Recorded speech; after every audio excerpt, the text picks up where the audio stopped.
ఓం మహాగణాధిపతయే నమః. ఓం గురుభ్యో నమః. ఓం శ్రీమాత్రే నమః. పరమేశ్వర స్వరూపమైనటువంటి జ్యోతిష, వాస్తు మరియు ఇతర అనేకమైనటువంటి శాస్త్రములను మనకు అందించినటువంటి మహర్షులకి నమస్కారం. హయగ్రీవ హయగ్రీవ హయగ్రీవేతి యో వదేత్తస్య నిస్సరతే వాణీ జహ్నుకన్యా ప్రవాహవత్. అరుణాం కరుణాతరంగితాక్షీం ధృతపాశాంకుశపుష్పబాణచాపాం అనిమాదిభిరావృతాం మయూకైః అహమిత్యేవ విభావయే భవానీం. శ్రీమాత్రే నమః. ప్రేక్షకులకి ఆ లలితాంబిక అమ్మవారి యొక్క అనుగ్రహం పరిపూర్ణంగా కలగాలని స్ఫూర్తి కోరుకుంటూ మనం ఈరోజు చెప్పుకోబోయేటువంటి టాపిక్ ఏమిటి అంటే, ఇవాళ రేపు మనం చూస్తున్నట్లయితే వివాహాలు చేస్తున్నారు కానీ వాళ్ళకి కొద్ది రోజుల్లోనే విడిపోవడం జరుగుతుంది. దానికి మేము జాతకాలు చూపించామంటూ ఉంటారు. కానీ ఇక్కడ జరుగుతున్నటువంటి తప్పిదము ఏమిటి అంటే 36 పాయింట్లకి 18 పాయింట్లు కలిసేయా అంటే చేసేస్తున్నారు. అలా కాకుండా 18 పాయింట్లు దాటిన తర్వాత ఉండేటువంటి ఆ వర్ణకూట ఏవైతే కూటమి ఉందో అది చూసుకుంటూ, దాంతోపాటు ప్రతి లగ్నము వారికి, మనకి మేషం నుంచి మీనం వరకు ఉండేటువంటి 12 లగ్నాల వారికి అసలు ఏ ఏ విషయాలు పరిపూర్ణంగా చూసుకోవాలి, ఎక్కడ మనం ఫెయిల్యూర్ అవుతున్నాము, ఏ విషయాలు చూసుకుంటే భార్యాభర్తలు చక్కగా కలిసి ఉంటారు అనేటువంటి విషయాలు ఇప్పుడు మనం 12 లగ్నాలకి తెలుసుకుందాం. అదేవిధంగా ఈ విషయాలు చెప్తుంది నేనైనప్పటికీ కూడా చెప్పిస్తుంది సాక్షాత్ లలిత అమ్మవారిగా భావిస్తూ కన్యాలగ్నము, కన్యారాశి. అయితే రాశి అనేటువంటిది మాత్రం మీకు జస్ట్ నక్షత్రంకి అవతల వాళ్ళు, మీరు ఎవరినైతే వివాహం చేసుకుంటున్నారో వాళ్ళు ఉండే చంద్ర నక్షత్రానికి మనసులు కలుస్తాయి అనేటువంటిదే. అయితే ఏ నక్షత్రం వారికి 18 పాయింట్లు దాటిన తర్వాత ఏ నక్షత్రం వారు ఏ నక్షత్రం వారితో వివాహం చేసుకుంటే బాగుంటుంది అనేది కొన్ని వీడియోలో చెప్పాను, మీకు కనబడుతుంది. అయితే ఇక్కడ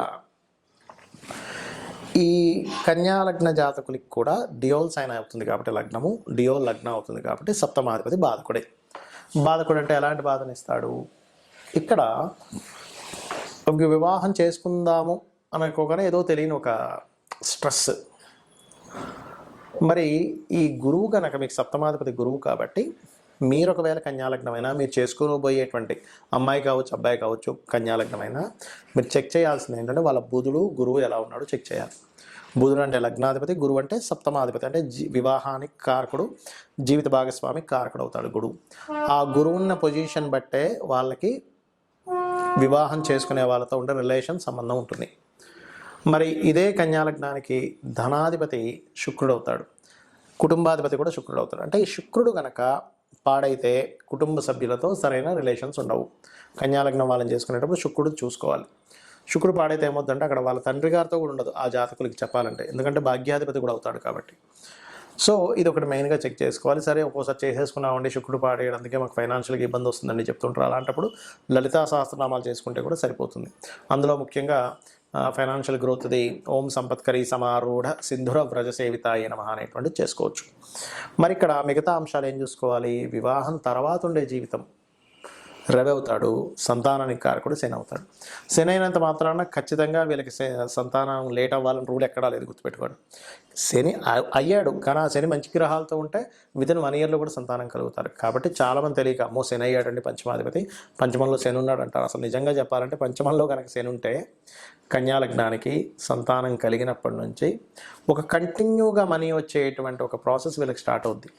సంతానం కలిగినప్పటి నుంచి పంచమాధిపతి పంచమంలో ఉంటే ఎవరికైనా కూడా ఏ లగ్నానికైనా, కాకపోతే శనికి ఇంకొంచెం లాంగ్ టర్మ్లో మనీ వచ్చేది ఇస్తాడనమాట ఇక్కడ. అయితే ఇక్కడ మీకు మీది కన్యాలగ్నమైనా, మీరు చేసుకోబోయే వారిది కన్యాలగ్నమైనా 12వ అధిపతి రవి అవుతాడు.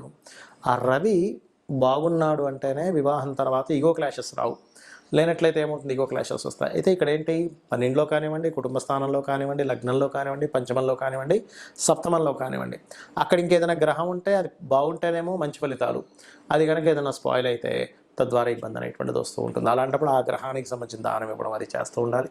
మీరు ఎక్కువగా దక్షిణామూర్తి ఆరాధన చేసుకున్నట్లయితే అన్ని విధాలా బాగుంటుంది వివాహ సంబంధించిన జీవితంలో.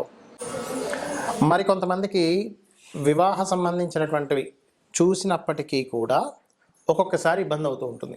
అంటే అలాగా వారిద్దరికీ సెట్ అయిందండి అయినా సరే గొడవ వస్తుంది అంటారు. దానికి కారణం ఏంటో చెప్తా ఇప్పుడు నేను మీకు. వాళ్ళ పర్సనల్ చార్ట్లో ఎవరైతే వివాహం చేసుకోబోతారో, మీరు అవతల వాళ్ళది కానీ మీది కానీ పర్సనల్ చార్ట్లో పర్టికులర్గా వివాహ సమయం కాదు అంటే వివాహం చేసుకోకూడని సమయంలో వివాహం చేసుకుంటున్నారు, గుర్తుపెట్టుకోండి. అది ఎట్లా తెలుసుకోవాలి? పురుషులైతే మీ శుక్రుడికి గోచారంలో శుభగ్రహాలు కాకుండా పాపగ్రహ సంబంధాలు వచ్చాయి అంటే అప్పుడు దాని అర్థం ఏంటి? ఆ గోచారంలో పాపగ్రహం ఉన్నంతసేపు శుక్రుడి మీద లేదా సప్తమ స్థానాధిపతి మీద సప్తమం మీద పాపగ్రహాలు ఉన్నప్పుడు ఆ టైంలో చేసుకోకూడదు, చేసుకుంటే దాని ఫలితం వస్తుంది. అలాగే స్త్రీలకైతే కుజుడి మీద పాపగ్రహ సంబంధం రాకూడదు, కుజుడికి కేంద్ర కోణాల్లోని ముఖ్యంగా కోణాల్లోని. అదేవిధంగా సప్తమ స్థానాధిపతి చూసుకోవాలి, ఇది ప్రధానంగా తీసుకోవాల్సినటువంటిది. మరియు దీంతోపాటు పర్టికులర్గా మీరు కనుక ఇద్దరికి అంటే ఇప్పుడు ఇద్దరికి సరైన సమయం అనుకోండి వివాహం చేసుకోవడానికి, అప్పుడు బాగుంటుంది. అలా కాకుండా ఒకరికి బాగుండి ఒకరికి బాగాలేదు వివాహం చేసుకున్నాక అప్పుడు ఏంటి యావరేజ్గా ఉంటుంది. వాళ్ళిద్దరు వివాహం చేసుకుంటే ఆ గ్రహస్థితి వెళ్ళిపోయే వరకు.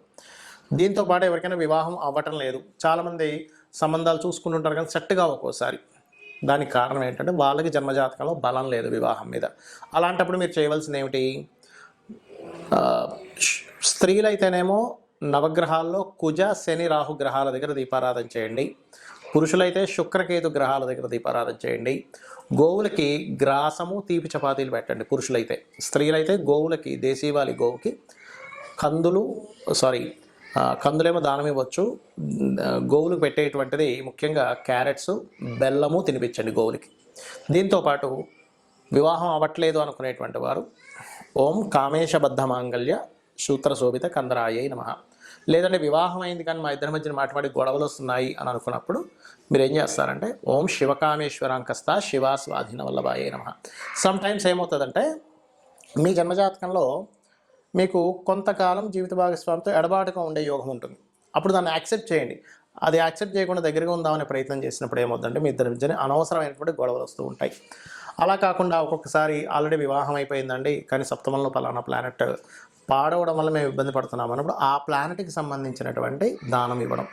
అంటే రవి ఉన్నాడు అనుకోండి గోధుమలు, చంద్రుడైతే బియ్యము, కుజుడైతే కందులు, బుధుడైతే పెసలు, గురువు అయితే శనగలు, శుక్రుడైతే బొబ్బర్లు, శని అయితే నువ్వులు, రాహు అయితే మినుములు, కేతు అయితే ఉలవలు.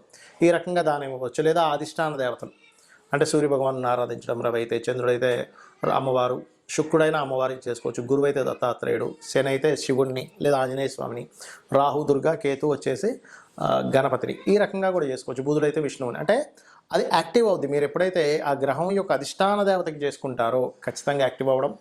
ప్రధానంగా మీరు తీసుకోవాల్సిన జాగ్రత్త ఏంటంటే మీరు ఈ సప్తమ స్థానంలోని 12వ స్థానంలో ఉండే గ్రహాలు ఎలా ఉన్నాయి, మీకు ఏ సమయంలో వివాహం చేసుకుంటే కరెక్ట్ టైం, ఏ సమయంలో చేసుకోకూడదు, ఇప్పుడు అసలు మీరు వెతుకుతున్న సమయానికి ఇప్పుడు అసలు వివాహ యోగం ఉందా లేదా, ఇవి చూసుకోవాలి.